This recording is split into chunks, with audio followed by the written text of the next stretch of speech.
Hello, everyone, and welcome back to Wild One podcast.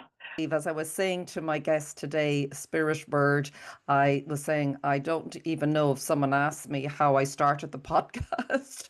It's been very divinely led, very intuitively led, and I think if that was something I needed to really probably tune into and trust more. And I can say to anyone, there is no other way to live. Well, there's no other way I would live now because for all the ups and downs, which is part of life, it's brought me on such a journey that has expanded me, enriched me, had me on my knees, had me, crying, laughing, but it's just been some journey. And I mention it always about every woman who has shown up has been such a great teacher to me.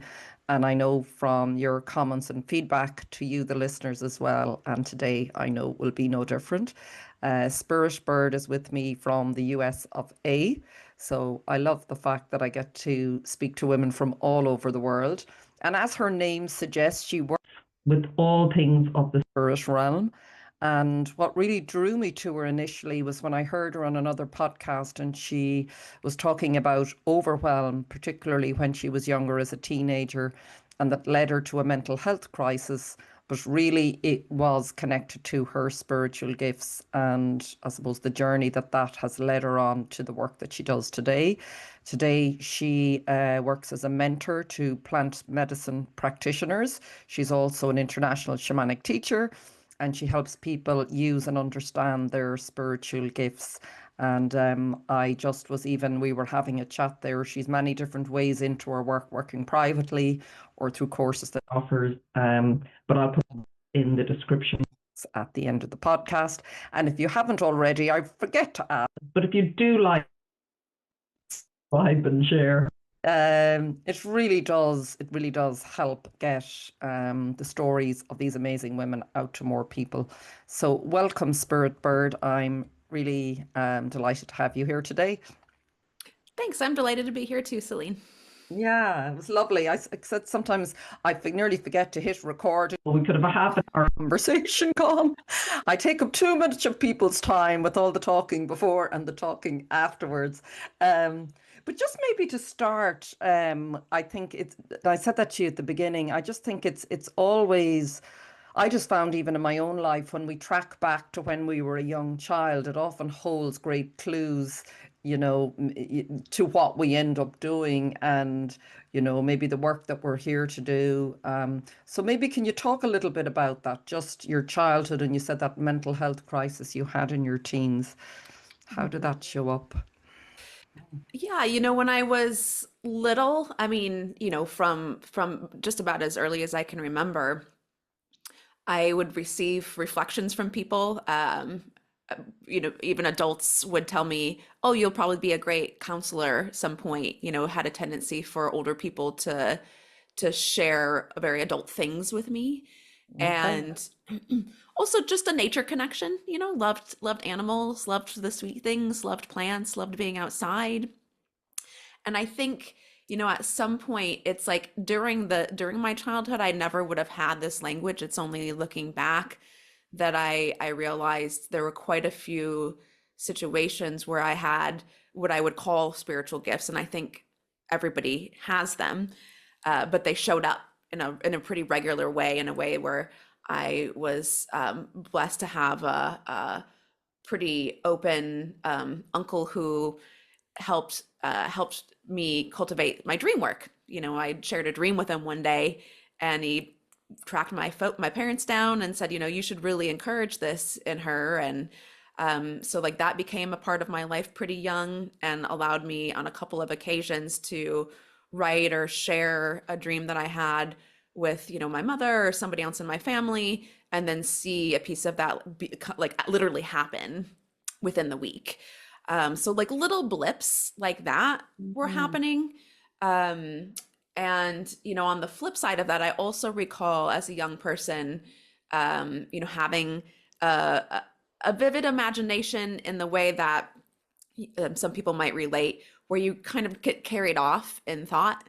So I remember as a young person getting reflections or hearing from people like, where are you? like, come on back. Okay. Where'd you go? So that was part of the childhood, but I didn't have context for any of that. Nobody Mm. talked about it as gifts. Nobody talked about it as empathy or being sensitive or acutely aware, or even as a trauma response. Then, none of that language was really part of, ordinary life. So, a lot of children have the veil is really thin for them between this world and the unseen realm of imagination and spirit beings and energy. But for most children, at some point, that starts to fade a little bit as they enter more into this world. And for me, I still entered into this world, but it's like the veil just disappeared entirely. And so I was having experiences of literally seeing beings and literally hearing them around me. And for this probably started in my maybe like 11 or 12, just a couple of times, but enough to be like, whoa, what was that? That was scary. And then gradually over time, it became overwhelming. So the sensitivity became, again, I still didn't have that language, but picking up on tons of information that wasn't necessarily mine, picking up on other emotions that weren't mine, picking up on messages that I didn't understand what they meant or why they were coming to me. And since I didn't have language around what even this was, I also didn't have language to really know how to ask for help. Yes. Yes. And that turned into a very, very deep depression. It turned into, I ended up seeking mental health counseling and was so fortunate to be paired eventually with a psychologist who I would say had an understanding of intuition and energy. So even though he worked in the realm of psychology, he picked up on right away what was happening for me, which really was that I remember he used the phrase like, you have a really big antenna. You're picking up on way more Mm. than probably most people are, and especially at your age, and you don't have, the emotional experience to know what to do with it. So Wow. that was kind of the big changing moment for me. Yeah, that's beautiful. But isn't that a beautiful word to use? You've just got these heightened antenna that you're really tuned into everything. That's such a lovely way. Like it makes it very real rather than, oh, you're just imagining things, doesn't it? It's and how like do you feel that's quite like did you feel you were quite, I wouldn't say unusual or rare? Like were you noticing that in other young people around you at that age? Or did you feel, oh, this is just me who's experiencing this? Yep, definitely. I definitely felt alone in it for sure. And again, like looking back, I can see more signs where I was probably somewhat I was probably unusual in a lot of my ways of being. I felt like a normal kid though. At the time, I can't say that I felt like I was different, but I feel Mm. that way now too. I feel like it still sometimes surprises me. I think most of us have, however we experience the world, we just kind of assume other people experience it that way too. So it still surprises me sometimes when I'm like, oh yeah, I forgot. Like not everybody experiences life this way. So um, I didn't have people that I felt like I could talk to or other kids that understood really what was going on for me. So how then did you start, how did you work through that? So there you are as a teen and he's saying, yes, you've really heightened senses. That still doesn't take away that you're feeling all of this. So what did you do at that age to support yourself? I think that was really the beginning of, I'm still unraveling some of that. I'm still Mm. deepening that learning. I feel like that's probably a continued curriculum for the rest of my life. I'm able to balance both worlds. So to me, I feel like it's more of a constant becoming better at the balance rather than like overcoming a problem necessarily. Yes.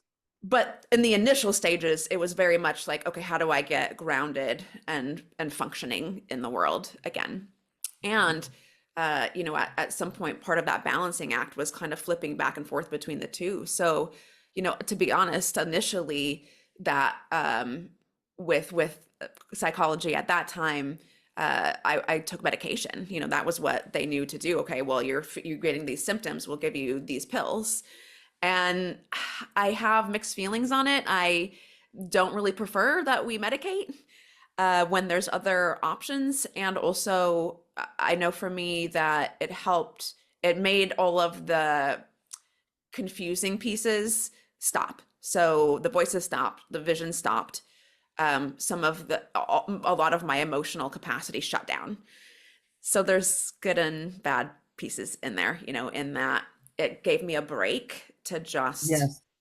get my feet on the ground again, but it also shut me down. Yes. So there was a little back and forth initially. It was really rocky trying to figure out how to navigate that. And also at that point, I was a young adult. I was, you know, going into college, trying to establish myself, you know, in a life and work and buy food and all of that stuff. But I think, again, really the key piece for me that started everything was really just having the information.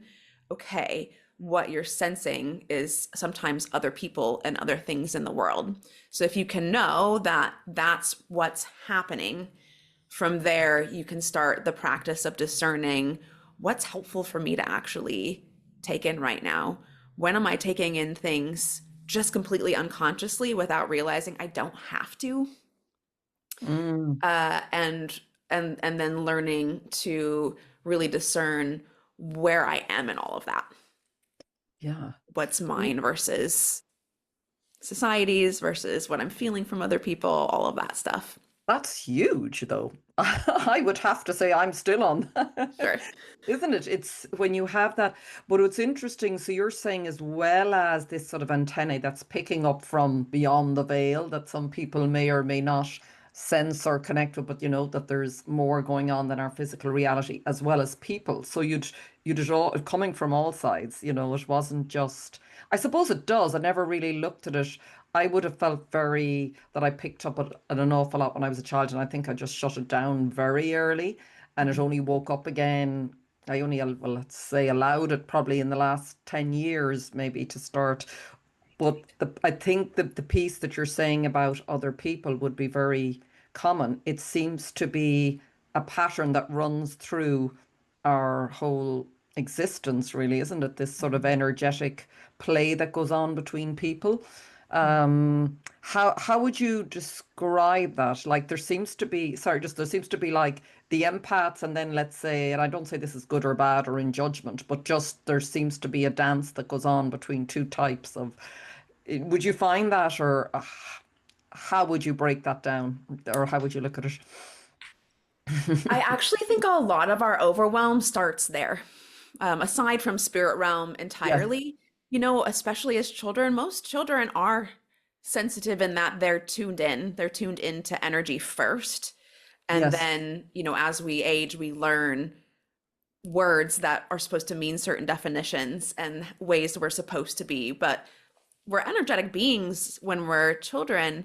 And I think the initial overwhelm, whether that means you know, for me, I kind of spiraled out deeper into the overwhelm of confusion from it. For a lot of people, the overwhelm leads to just shut down. And, you know, when I was talking about taking the medication initially, you know, that's what it was. It was like, we don't know what to do with it, shut it down mm, first. But so many of us, whether we consider ourselves an empath or not, pick up on what is happening in a room energetically. And so I think a big overwhelm for most people is picking up on that and then being told that's not what's happening, or picking up on that and feeling some kind of tension in the room. Maybe you're at a family gathering, you know, and you can feel, we all have families, so there's stuff that happens in family. So you can feel that tension, but you're watching everybody in the room pretend it's not happening at all. Like that's very overwhelming. yes, yes. So And what's, it's yeah. a distrust that begins immediately too, of I can't trust my own senses of what's happening. Yeah, that seems to be nearly where we're journeying back to, or I find now for myself, it's trusting how I feel. And that can sound sometimes very strange to other people going, you trust how you feel, but that's unreliable because we straight away go into emotions being, oh, you're happy, you're sad, that's unreliable. But to me, I sense it's deeper than that. You've got the sort of emotional flutters of life, but deeper than that is the energy of the truth of something. How would you versus the words somebody is saying? Because I think we all know that we can all say words, but of course I love you, or Yeah. whatever would say if someone says, I love you. Uh-huh. That doesn't feel like you do. Yeah. Well, I Yeah. think, I don't know, actually, what feels helpful for that question is Mhm. maybe distinguishing between like feelings and emotion even. To Mm. me, feeling means all of it, like the Yeah. actual emotion that I'm experiencing right now, but the physical sensations I'm feeling in my body and the memories or connections that I'm feeling when a certain situation is happening and or the way a person makes me feel. So all Mm. of those to me is like that's very much an internal um, intelligence. We're Yes. talking about antenna and your pathway, like that's kind of the way that what you're tuned into. Yeah. Whereas emotion, certainly feel emotions, but emotions can be true, but they can also be reactive. So you Yes. can, be in a conversation with a friend and they say something that triggers you and you're feeling emotionally angry at this moment. And so some of that might be reactivity, but what's underneath there is the feeling, perhaps, that you were misunderstood or the Mm. feeling that, you were overlooked or, something happened there. So that part isn't untrue. Yeah. Yeah. Yeah. And but is it but also part of that is like, say, giving the example of you walk into a room and you sense something is off and oh, I feel really uncomfortable here. I mean, that can be to do with the situation, but it could be also counted that something is being triggered in you that maybe when you were young as a child. Like, how would you, if you're working with someone and even yourself and navigating this and in trusting what's going on? So you saying we can trust the feeling, but it's what's really going on behind it, like, or what's the origin of it? Is that more what you're helping people understand or navigate? Like, yeah. Yeah, absolutely. Both sides of it, both Mm. understanding what's happening that's causing your reaction and also what to do to move forward as well. And I think a lot of that just comes in to a quick pause and so many different kinds of mindfulness practices.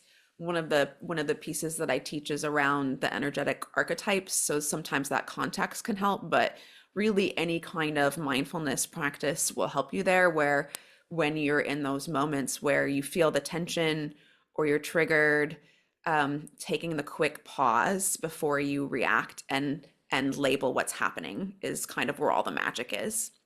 Mm. So initially when you're starting, it might take a little bit more time for that pause to be able to discern what's happening there. But as you get better at it, I'm sure you're probably experiencing that, Celine, where you're able to identify what's happening for you faster now. Yes. And I love what you say before you label because, oh my God, have I been there? I still am at times that it's almost like nearly, well, I'm right. There's almost a security. And if I go to this label, well, then, it's sort of, yeah, it gives a sense of, what maybe I don't want to face something that's going on deeper in me. But if I can label that person or that situation, um, something, well, then it's sort of you become more, I suppose, a victim than really being owning it. And Mhm. that is I think that's one of the hardest, that moment, I suppose, more practice, definitely.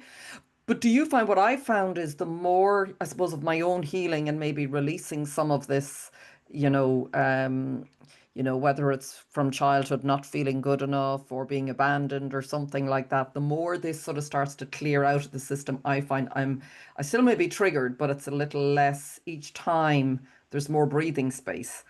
Um, that, yeah, helps you. And then, so what would you then say? Okay, you take the pause, and hopefully, before you can go into labeling, how then do you sort of move through that, or how would you work with someone to help them through situations like that? Well, there's lots of different work we can do, but I think maybe the simplest practice, if you're listening and you want to test this out, is honestly do the opposite of what you normally do. Mm, So we tend to have a particular set of actions that we do based on our past experience. And I think it's really beneficial and beautiful to go back and do that work and see that for what, see your past, see what happened to you, see your life for what it was. So you have context of what's happening now. And at the same time, you kind of don't have to do that if you can just know that life is going to keep giving you challenges to cultivate your wholeness and a better sense of self, which means you're going to have to do different experiences. So I'll bring it back to the simple thing. So, whatever your normal reaction is, do the opposite. So if you tend to, let's say you notice the tension in a room and you yeah. tend to just leave because you don't like how that feels, then the quickest way to navigate that is to pause and actually just stay a little longer. Mhm. Or if you're in that room and you notice the tension and your tendency is to, label, well, that person is actually just, that person's full of themselves and they're hogging all the space in the room. And so your tendency might be to go to somebody else and start talking about that person. Like your invitation might be to go directly to that person and actually say like, hey, I just wanted to name that when I came in the room, I felt this way. And I just want to own that my immediate reaction was to actually be upset with you. And, I just wanted to name that that's what was happening, right? Totally, totally different. Totally changes Yeah. everything. Yeah. But I suppose, yeah, I mean, I'm not trying to defend that, but I suppose it depends on the person who maybe, if they're quite, yeah, I know. What can you can't do anything about that. I mean, that's their, yeah, If we, your tendency might be to, to be like in that person's case, if their tendency is to be overly into themselves, their learning is about humility. So if I'm working with that person who's maybe perhaps actually taking up space in the room and actually, being inconsiderate, we're going to work on pause and how to check in with other people, that there are other people in the world and other people around you. And likely their behavior is coming from a learned experience of they're not enough. And so they feel like in order to be accepted, they need to prove they're enough. And most people feel, you can say the right words, but most people feel that energetic grab that somebody wants something from you, and it makes Mm, you pull away, which reinforces to them that they are enough. And so I'll prove myself even more. And so I would be working with that person on how to navigate that energy. Whereas the other person who maybe keeps pulling away, right? We need to work on the fact that, I mean, this is a very specific example, but the I fact know. that you're Yeah. assuming that what that person's doing is wrong, and and that you should be less like that when actually you should be more like that. And then we have a match and then we can actually Mm. connect.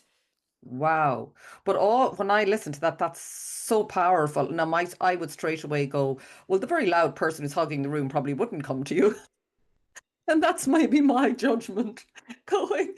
But just what you described there, you know what? I just get a sense of straight away, my God, if we could just listen to each other more and stop and, rather than the labeling, we all do what I do it. And, I'm doing my best not to, but it feels like because we're living in a world, because I suppose we all are afraid and, oh my God, it's easier to label sometimes than sort of face something that's going on inside of ourselves. And then like that, have you ever had that situation when you're working where you brought, could be a couple or two people together with that dynamic to help them work through it? Have Yeah, you? actually, quite not all the time, but Mm, it's common, especially if you're doing any kind of group work, whether it's professional or whether it's more spiritual development. I find it's actually go more into theory, but in my opinion, the most powerful spiritual work we can do is in those most ordinary places. mm, And so often that's overlooked as spiritual development, really. And when I've held, group spiritual development work, when I oftentimes that tension might happen in the group because there is one person that's doing something or misreading. These two people are misreading each other. There's the openness for the connection is not there based on their own wounds and their own interpretation of what's happening. And to be honest, I feel like what's missing in a lot of spiritual spaces is that just gets bypassed and people just ignore it, carry on. And for me, I personally believe those are the places of the most medicine. So as a facilitator, whether you consider yourself a spiritual leadership person, to me, I think it's very important that we pause there and actually address the situation. It's like, and maybe this is coming from my own experience, but it's like being in that room and having everybody pretend what's happening isn't happening, when actually we can, if we're being honest, we can all see something's happening. So can we just talk about that? And really, sometimes it's people need a little bit more time and space, but really it's actually a pretty quick process. And all we got to do is just drop into our heart. And so I might coach somebody through how to speak through that. This is what I was experiencing when this Wow. happened. And this is what that means for me. And immediately you'll get that connection that you didn't have before. And the other person's like, oh, I didn't know that. I didn't know that about you, or I didn't realize that that's how what I was doing was coming across. So that's kind of the way to navigate it. And I think you're right in that a lot of us avoid it because we've had experiences where it didn't quite work. Yeah. And there's a fear of going into it. I can speak for myself and saying showing that vulnerability as well can be challenging, but just listening to you, just saying, oh my God, that work is so needed, it feels. I think, when someone said it to me the other day, we were just talking about there being so much, it feels like, so much division and, and yet most of us want the same thing. The majority of people you speak to want the same thing. They want love, they want peace, they want harmony, they want acceptance, all of these things. And, I suppose the more we can come in here, like I have to look at it myself and go, I can be very quick to go out and judge. But having someone like you, like it would be wonderful if we'd more leaders like you, Spirit Bird, or more people in the world who would say, come on, let's stop all the division. Let's try and see what's really going on here. I mean, yeah. Does your work go beyond the sort of, I know you said you work with groups. Does it go beyond like, I would say smaller groups or spiritual groups? Have you been called into any other areas where, there could be, I don't say division, misunderstandings, maybe? Actually, this is also a very specific example, but what's coming to mind to me, I've experienced this in a few different group settings, but more so, well, either in a professional setting or in, like, I guess I'll say hospitality in general. We also get into the miscommunication where this is a big part of an empath and people pleasing and wanting to make everybody feel comfortable and safe. So it comes from a good place, but you'll see, I call it overtending. So we'll have one person that says, oh, I don't need help with this, or, you can just leave that there. I don't need that. I don't want to bother you. I don't want to burden you with an ask. And you have another party that wants to help, let's say. So I had this literally happen in, it was like a business conference. It was volunteer based. And what I was noticing is the person leading it wanted support, but she didn't want to burden anybody with her asks. So that's her overtending their feelings.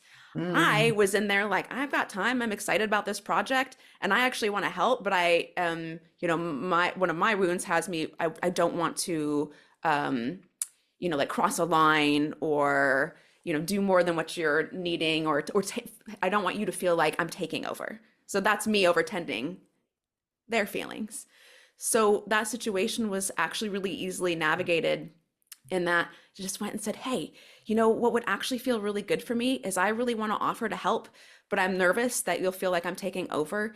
Can you just promise me that if you're feeling that way, you can tell me that? And so that way I don't have to hold trying to figure out if you feel like I'm taking Mm. over or not and trying to hold what you're feeling. And also, can you just trust me that if you're asking something and I'm not available for it, I'll just say no, instead of saying yes and then being mad at you and creating a story that what you're asking is too much. And it was just like, oh, great. That would be wonderful. Wow. Was that the response? Wow. Isn't Yeah. that incredible. That's incredible. But But it's it's so like we're not, simple. I know, but you're describing that they're going, oh my God, we just learned how to. It's like we've almost, sorry, it just feels like such a light bulb moment for me because it's like, wow, if we had more people like, if we were all learning, I think it's a new language. I think it's almost like a new language, isn't it? Not having the words to say these. I would have, that, and then they come out all wrong and awkwardly or something, and they end up maybe offending someone and they get upset, and then it all just ends and it ends badly, and unless you find your way back. So, yeah, is that what would you call it a language or how you talk? Maybe sorry, just to talk about as well. You talked about the archetypes, the different energetic. I suppose it plays into that a bit, does it? When you said there's different sort of ways that each of us sort of show up, can that help us understand others then? Like, do you categorize people, for want of a better word? How Yeah. does, yeah. I do think it's, for me, I feel like it's been super helpful. And that's one of the pieces that I do teach on. We talk about, your wounds and the personal healing story and then how to be in your gifts. But a big part of that, I think, is communication. And so, briefly, I work with 5 archetypes. We call them the sacred directions. So it follows the compass or the wheel. Hmm. And so each one has its own kind of energy blueprint, and we all have all of them, and we all have them in a certain order. And, that order is different for each of us. So based on that is we have information about what you're here to learn in life. And if this energetic blueprint tends to be true, you tend to learn these lessons and you tend to have these struggles. And also you tend to communicate this way. Wow. So for me, I think it's helpful because besides learning a lot about me and like, oh, I communicate this way, I didn't realize that for a lot of people, they have no idea what I'm saying when I'm communicating this way, right? So for example, I tend to have, my primary, I would call it the shapeshifter. So this is the one that moves between all of them. So I'll go around about. I'll have tangents. I won't necessarily say the thing directly all the time. So that's been a lot of my learning on communication. So when I'm talking to another shapeshifter, we have fun. We can start on one thing and end up on something completely different, and neither of us feel like something's wrong because we never got to the point.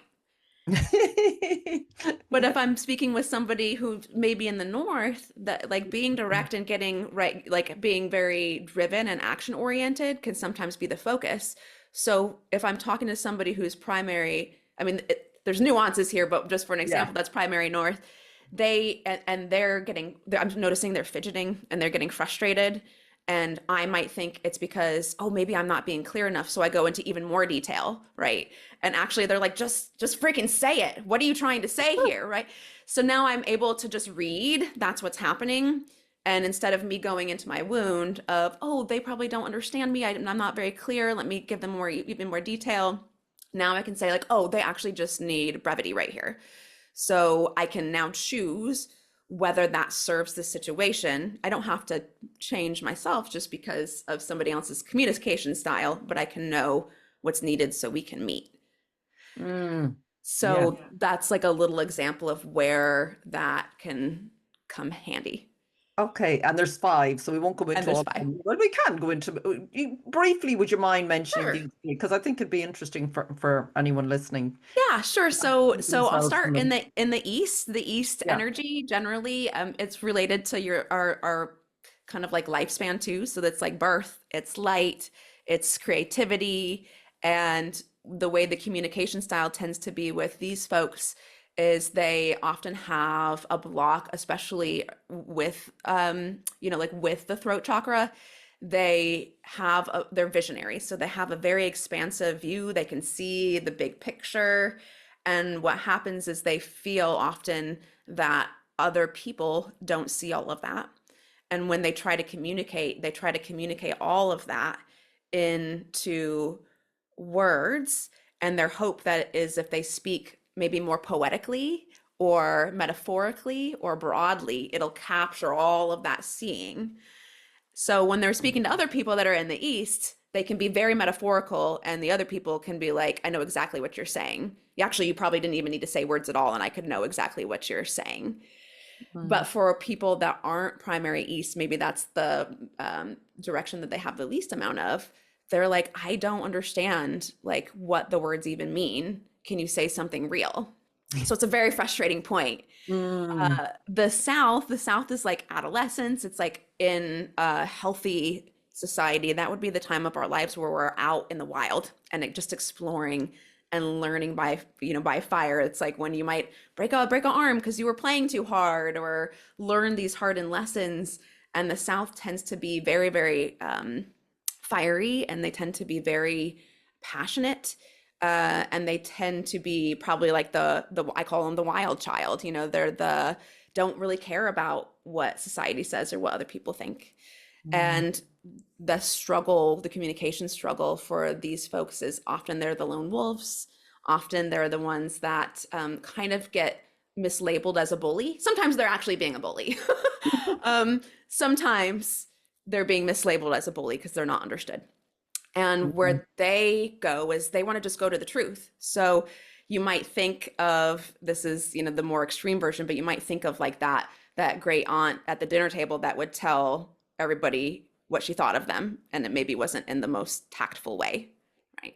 So when the South is communicating with other people in the South, it's like, great, we don't have to waste any time. We can just say the truth, and I don't have to worry about hurting your feelings because you know how to handle it.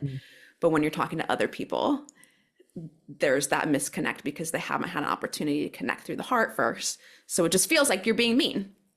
Yeah. Yeah. The West tend to be, they're not necessarily empaths, but they are most empath. Like they're generally the version of us that it's like, if you think of going from adolescence to young adulthood, where you go from being very centered in yourself to now being connected in the community at large. You go from, oh, I'm working on my career, to like, oh, actually I want to work on my community being safe and healthy. It's like that bigger picture. So this is where folks in the West, where they can get stuck, is prioritizing everybody else's feelings above their own. So when they communicate, they often hide behind what they really feel. They don't mean to do this, but they don't say what's really true for them because they're trying to say what they think will make everybody else happy and safe. So it actually creates this big place of mistrust. The same thing. It's like, well, I can feel, like you said, that I heard you say macaroni and cheese is fine for you for dinner, but I can feel that it doesn't feel like that's a yes. And so here's that place for miscommunication. And again, folks that are in the West, when they're speaking with other people in the West, it's a little easier because they're both speaking that language. But when they're speaking with someone else who isn't, they sense that disconnect between that person's inner truth and the words they're saying. And so the person in the West often experiences feeling misunderstood. Yeah. If that makes sense. Yeah, no, it does. No, and I think, what it makes me think of, like, I mean, I suppose there's so many different ways to look at this. I study astrology, and I can, so even when you describe, I think the South, I would think of Aries probably. I mean, exactly. We have everything. I know what you're saying. We have all of these in us, but it's to what level. And again, it just brings me back to this, just the importance. It's just reminding me, and I think all of us, of maybe understanding where someone else is coming from. So you said your work is, don't say, you didn't say your work, but when people, you're often looking at, is it the wound first, then the healing, and then the gifts? Is that the sort of journey you go on with people if they come to you, like understanding where, where the wounding is, and then how they, I mean, that is the journey, really, isn't it? That is the journey. I mean, that is life, I suppose. Hopefully, you get to see it that way. But maybe not everybody sees it that way. But Sure. yeah. Well, and I think it's both. If it's not, they're two sides of the same coin. Yeah. So when you're going through a healing experience, it's going to open some gifts, and then sometimes gifts spontaneously open and require for you to do some healing work to understand how to navigate it. In some ways we were talking about, our journeys. And so I think maybe we were opposite sides in a way, where the gifts opened up, but I didn't understand how to navigate that. And so my healing journey was very much about that process of Yes. the healing so that I could function. Whereas for other people, it's they've spent their life doing very well in the we'll call, the ordinary everyday life stuff. And then the healing is actually you're open. Now it's time to open up your gifts. Now it's time to realize, well, actually, you are very sensitive. Actually, you might be overwhelmed because you're picking up on other people's feelings. And actually, you're tired. And it's okay Yeah. that for you to take a break. Yeah. So do you think everybody, and to say speak of this lifetime, is, going, maybe it's a generalization, but that we're all sort of programmed or timed to wake up at some point in this life? And I often strikes me, I mean, everybody's on a different timing and came here with a different mission, I suppose, or plan. But what's your sense of that? Particularly now, it feels like it's really accelerated. What are you It's experiencing with clients, even? Yeah. Yeah, it's a really interesting question. On the one hand, I agree. Well, first of all, I agree that it does feel like things are accelerating and people are waking up to lots of things faster. And then also that means we need tools and language and ways to work with that. I also feel like it's a big question for me. I personally feel like we all do have a particular life path and mission. I think we have a personal curriculum and then also a path and mission that reaches beyond our lifetime. Yeah. But how or when, it just baffles me that, even thinking of children, that you can have, children growing up in the same home with more or less the same care, and they can be completely different people. And you can have one person that's striving to become enlightened and someone else that has no interest in it at all and has a complete awakening while they're eating dinner one night. So I don't, I'm Or maybe assuming it not at has to all. do with their mission. Yeah. Or maybe not. The thing that has struck me, I would feel maybe this is me, I'm not saying I'm any more special or less, but definitely different to some of my family members. And the sort of view which I think you said it, I don't know if you said it before we hit record, or no, you said it while during when you were talking about a situation of two people in a room, or in a group, that it's often in the most ordinary day-to-day situations. Like and I don't know if this is common maybe for other people listening, but when when I had cancer and things started to open up, I didn't really understand what was happening other than there was just everything that I thought I knew was just like phew. Um, and I could have for a while started as time went on thinking, oh my God, nobody gets me. I'm on this journey. And then, there is that danger of thinking, oh, I'm more important. I'm off on this, I've woken up to things. And yet I've handled things probably way less compassionately than someone, who I would have judged as not being, on the same path. It's how, I don't know how, I'm not maybe putting it very clearly, but it's, it is in the small things. How are you showing up? I can talk about these things, but how am I showing up day to day with the people around me? If I'm not being compassionate and I'm not listening and I'm not being open, well, it doesn't really, it's, I suppose, yeah, it doesn't, it shows up differently, and everyone's a teacher, really, Yeah. for us. But yeah, like it just, and what else is there? Are you working with a lot of young people? That's what strikes me as well. A lot of young people that I'm meeting now, very sensitive, that are coming into the earth, you know. Is that something that you come across much? Very I gifted do I children. do Yeah. agree that, or I am observing that younger people are coming in with certain kinds of sensitivities, and also, good and bad. I think that's the beauty of different ages and places that we are on our path. And in that, younger folks or people that are coming into the world already sensitive are, it's the Earth's version of the next evolution that will help balance what's imbalanced. And also, part of the balance is they need people that are very in the ordinary and have developed skills of resiliency and that kind of thing in order for them to also function in the world and kind of be the purpose that they're meant to be as a generation. Yeah. In my work personally, it's across the board. I think I probably generally work more with, sort of the middle age of life. 30s to 50s tends to be what happens more in my practice. But it just really depends on when people are having that experience of both waking up and really having the desire to understand how to work with their energy and how to work with their gifts and how to just have a more balanced life. That's Yeah. beyond the like getting balanced by working a certain job and like putting these practices in place and time management. So like that is a helpful tool also. And there's more beyond that. So wherever a person is in their life, depending on their age, that's usually where I tend to come in. And do you sense a more awareness of spirit or energy? Do people talk that way more?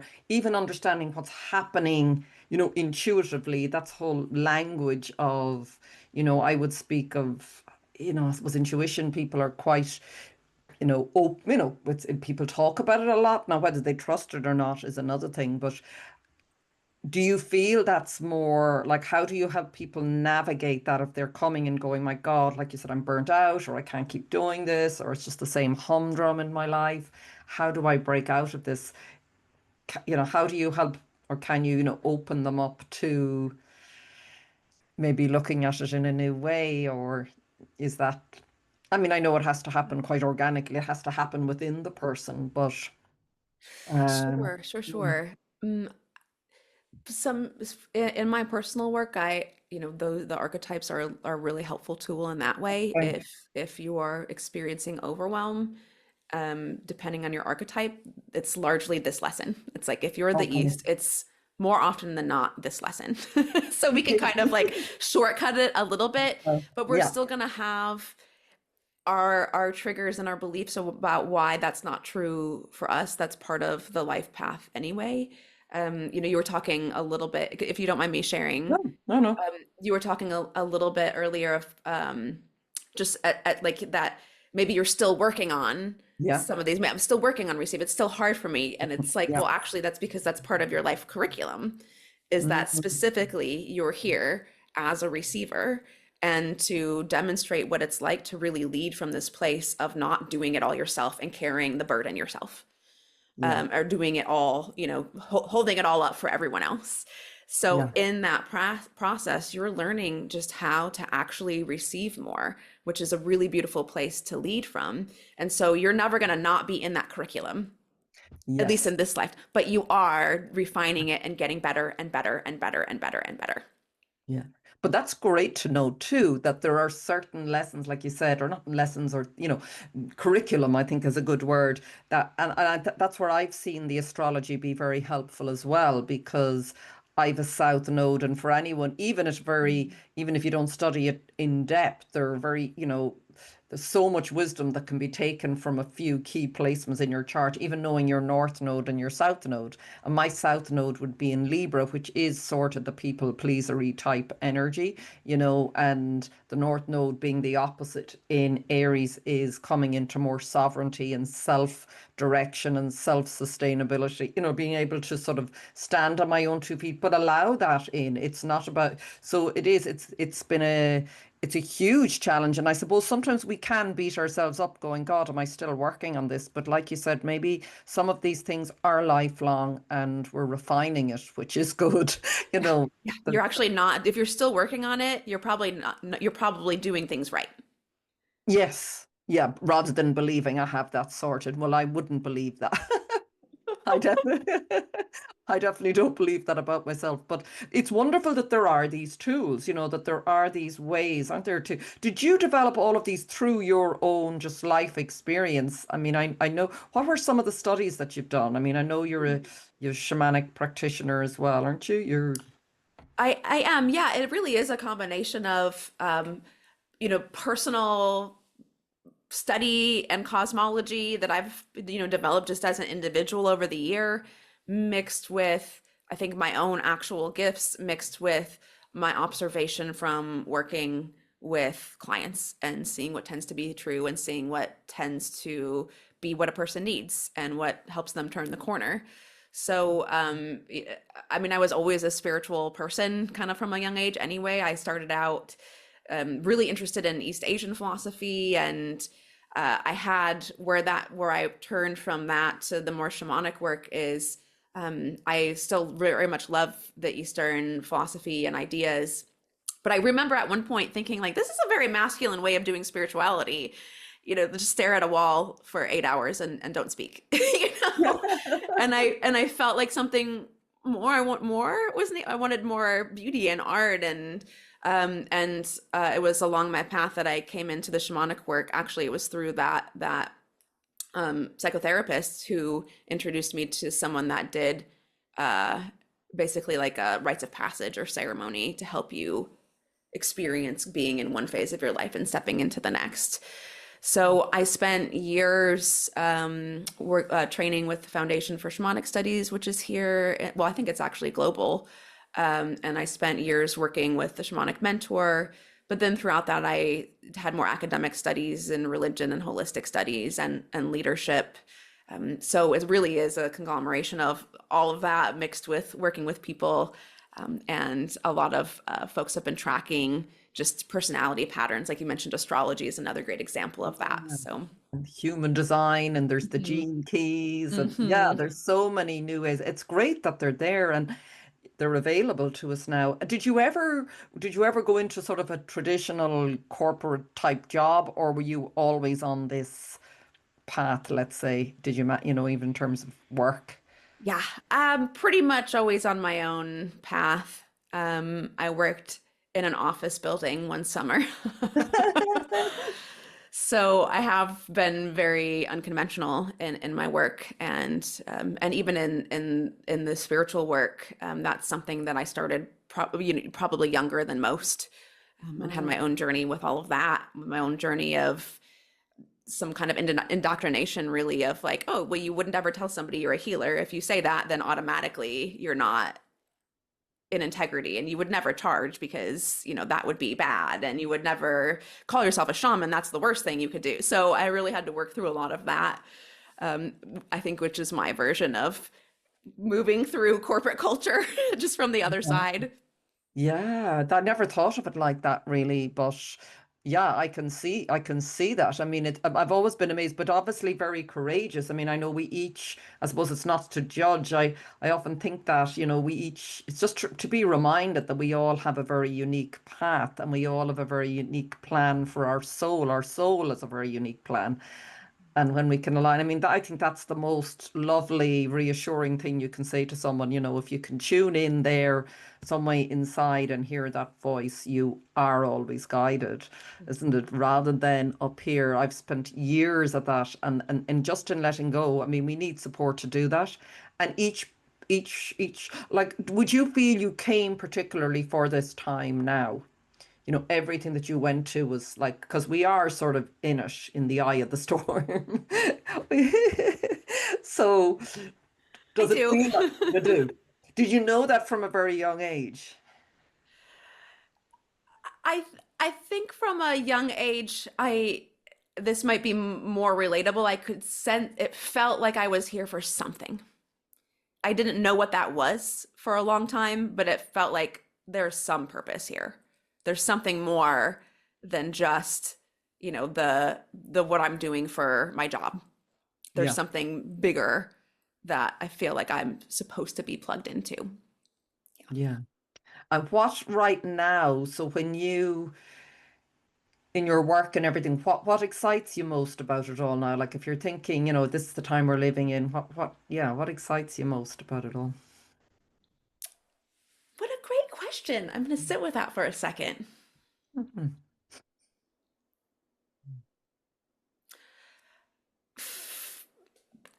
There's lots of things I could say about partnership and peace and expansion and all that stuff, but really what excites me the most is getting to be in a time where we actually can just play. We get there, we're doing work, we're making the world better, all of this stuff. And also it's coming, we're shifting to where we actually come from a foundation of joy and play and, abundance and overgiving, from that place of abundance, rather than I have to, or being stretched too thin, or constantly overworking. It's like we're really, for all of the, gaps and things we need to figure out with technology, that would be the thing I love about this time, is that that's what we're stepping into, that we can just enjoy, that if the changes we want to see come from our joy, from taking time to just play in the way that feels good to us, and in the way that feels good with, how to interact with other people. And do you feel it in your life now? I do, yeah. Yeah, that's brilliant. I It's mean, lovely. Yeah. not 100% of the time. I I still know, I have my know. work too. No, but I think it's lovely, when it's lovely to hear you say that, because when you say it, I'm like, oh, that makes me excited. Like, it's sort of contagious, because I think we all know, like, deep within knows the way we're meant to live. And it's like, I find that when I hear it's like, oh my God, they've just sort of hit a button inside of me, and something is like, yay, God, has come alive. Like, it's time. Because I've often and recently I've thought, yeah, like, isn't it, I've been in this, like I said to you before, and I've said it often on the podcast, of just sort of being like Manny, feeling I was on this hamster wheel and I couldn't get off it. And that's where I am now grateful to cancer, even though it was a huge shock and devastation at the time. But I really am. It was the only way I could get off it. And it's so difficult, like, for so many of us. And I get it, because, I've been there, and I still am there at times. That sort of, how would you, so for somebody who's going, yes, this is the life we're meant to live, and they're listening to you going, but I'm not living it now, what would you suggest they do to even start trying to wake that up or bring it to life in their own life? It goes back to this. It would be the same thing advice I would give to somebody that feels overwhelmed and in triggering situations. And it's pause. It's take a break. And most of us, that's the hardest thing, because we have all of these reasons that we think that we can't. And we have all these reasons that we think, well, that person can, but I can't. And if you can just trust that, yes, you can. And that might mean, anything from, in the middle of the busiest part of your day, clocking out and going to your car for a moment and just sitting and resting. Or that might mean, in the midst of your overwhelm, going, and I call it meditation. I like to just like lay on the bed and kind of like roll around and move around between, thinking and imagining and just like resting, but not working in my mind. That's the doorway. It's the hardest doorway, but it's the doorway of just take a pause. You're worth it. You're going to survive. And it's through that pause that you're going to start to hear your own voice. So it might take a little bit of development. And that first, I just need to navigate that, oh, I actually can take 20 minutes and my life won't fall apart. Or I can actually just ask for this person to step in for me for a moment, and it will be okay. And then I can do that again. And then I can do that again. And so each time you take that little time for the pause, you're going to start to hear your voice clearer and clearer and clearer. And then the next step is you got to listen to it. Can you give us a real life example from your own life? Probably, I'm sure. Let's see. Well, what comes to mind for me, because I'm a business owner, there's a way you can really get into, there's always more work to do. There's always more, there's always more, there's always more. And one place, I feel like it took me almost a year to unravel this, but I was getting into a place a few years ago with my business where I could feel like something was off. I could feel like the energy that I was putting out just didn't feel totally balanced. And some of that sense of like overwhelm, I would say, like almost like a push was starting to creep in, of like, oh, I'm trying to get ahead, I'm trying to get ahead, I'm trying to get ahead. And so that literally, the way it looked was my energy was like forward like that in my body. So that didn't feel good. The way it came across in my business is I was like literally working on stuff that was like 6 months out, right? That like, I thought if I just keep going ahead and ahead and ahead, that will be the break I needed. And in all of that, it took me a while to hear, like, that inner voice was like, oh, I'm trying to get ahead so I can get a break. There it is right there. What I need is a break. And where I started to apply it is I would notice maybe in the afternoon where I'm just trying to finish these couple of emails or this little thing that I'm working on. And I can feel my body's like, I'm done, I'm done. I'm like, oh, just 20 more minutes. And that's that pushing through. And there again is that inner voice that's just like, I want a break. And what I was missing before was I thought if I get to this certain point and have like this amount of money and this kind of structure in my life, then I can take a break, when actually my soul right now is saying take a break. So I literally would just close the computer and go step away. And it totally changed my life, because then I was just giving myself what I needed versus thinking I needed to do a certain thing to get to a place where I could then get what I needed. And all of that stress and push came out, and I started feeling like I was living the life I actually wanted to, because I was just honoring that inner message. It took me about a year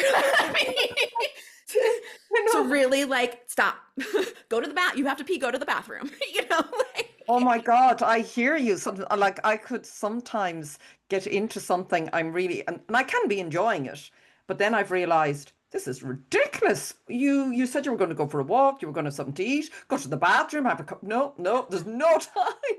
Like, and it becomes, I don't know if it's adrenaline, you're almost in that sort of, there's a flow, and then there's a place where it isn't flow. It's like what you said, there's a voice going off, a bell is going off, break time, and you're not. You described that so brilliantly. It's just, I think for listeners, I'm sure everyone will identify this. If I do this, then, but what you're saying, and the voice was saying is, no, you can do that now. You need it. This is what's needed now. Did it change hugely, do you feel, then your business and what you ended up doing, or the energy you were putting out there? Like, did you feel a different type of, did other opportunities start to come in, or, when you've made more space?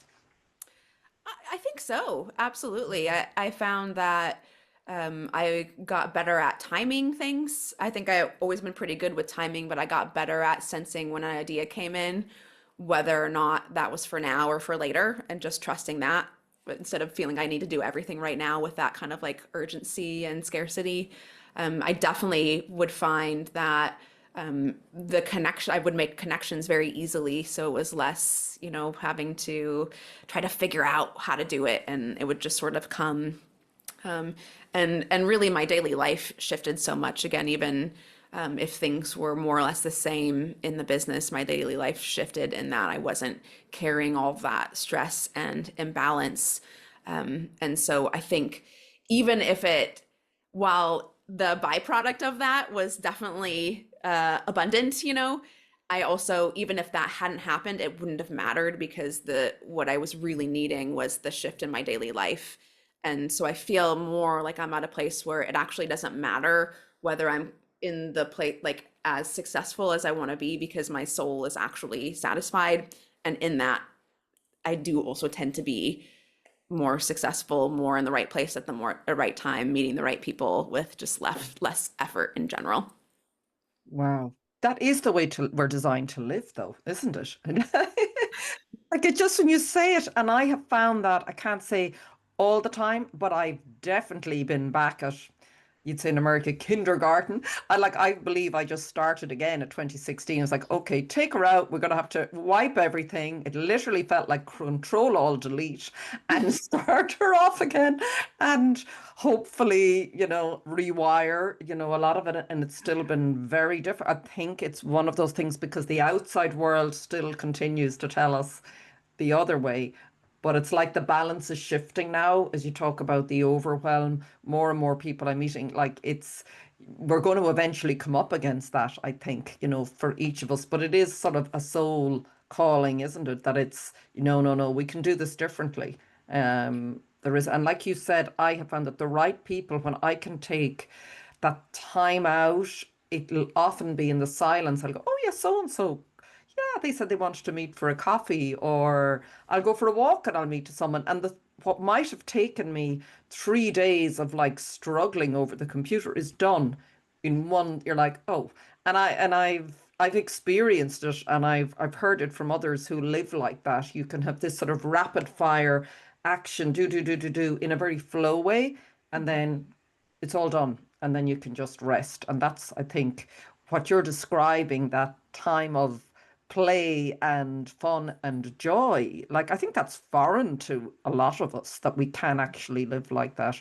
So what's your vision for the future of how you would see humanity? It's probably tied into that, but if you were to look ahead even 5, 10 years of how we're living Mm. and what you're doing, what would that look like? Hmm. There is a tie in with, I guess maybe my prayer, my affirmation is just you do get to live from that place. It's totally allowed. You're totally worth it. You don't have to fix anything about yourself to be allowed to live that way. And you will, when you start living that way, you will um, meet some judgments from other people that haven't yet given themselves permission or the belief that it's okay or that they can have that too. And it's okay. It's not necessarily your job it's never your job to convince them. Just keep owning that you get to be living from that place, and that's enough. And for me, I feel like that's where our true genius gets to come through, because we have such a unique genius as individuals, and really like a soul craft and a soul gift that we're here to share, whether that means it's in your profession or not. That to me is the thing that satisfies you on the soul level the most. So you can just trust that when you're living from that place of joy, your gifts will flow, and yeah, you can just imagine the beauty that comes from that. Yeah. Yeah, so beautifully said. Thank you. As we draw to a close, it's just so beautiful to hear those words. And I keep getting I wrote a book. Well, I wrote two books, but one of them is called The Tapestry of Life. And I really didn't know at the time what it was about. It just happened. But it was, but now when I look at it, it's like that. I feel it came from reading another book, to be honest. I was sort of inspired by, it was Anita Morjani who wrote the book Dying to Be Me.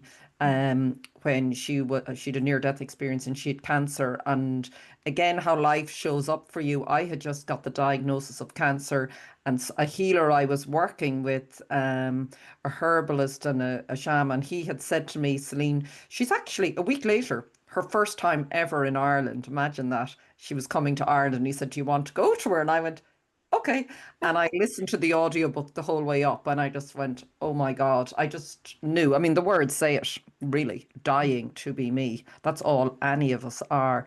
And she just talked about the tapestry and how each of us just being, if you're up close with the tapestry, it's all, you can just see a big mesh of, you can see the picture, but or you can see the individual threads, sorry, you can see, but as you pull back, you can see the whole picture, and that it needs each of us to be our own thread for that tapestry to be complete. If I'm sort of looking over at someone else going, oh, I need to be like them, it's true diversity. It really is, isn't it? It's Mhm. like, what a gift for you to be in your gifts, sharing your gifts. I mean, I get to enjoy that.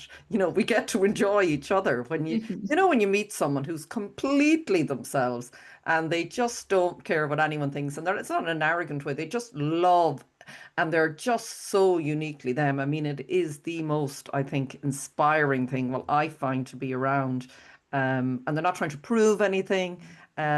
So yeah, I feel we're on the way to that. I think many people are already doing it. It sounds like you are, Spirit Bird. So thank you so much for that. It's just been so lovely to talk to you today, and so inspiring.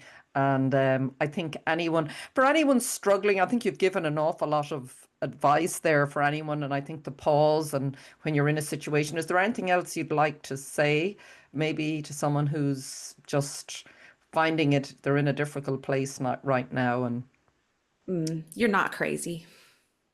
mm, yeah, yeah, you're not crazy. You're not the inner things you're feeling, you're not making them up.